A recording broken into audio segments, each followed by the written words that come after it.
in Upton, New York has issued a severe thunderstorm warning for Fairfield County in southern Connecticut, Westchester County in southeast New York, until 5:30 p.m. At 4:36 p.m., National Weather Service Doppler radar indicated a severe thunderstorm capable of producing damaging winds in excess of 60 miles per hour. This storm was located near Bedford, or 6 miles southeast of Mount Kisco, and moving east at 20 miles per hour. Other locations in the warning include but are not limited to New Canaan, Darien, Wilton, Norwalk, Westport, Fairfield, and Bridgeport. Doppler radar has indicated some weak rotation within the storm.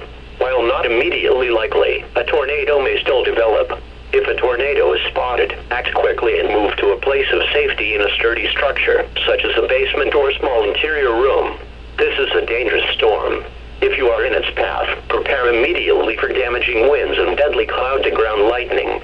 People outside should move to a shelter, preferably inside a strong building, but away from windows. Repeating, a severe thunderstorm warning has been issued until 5:30 p.m. for the following county: Fairfield County, Connecticut, and Westchester County, New York.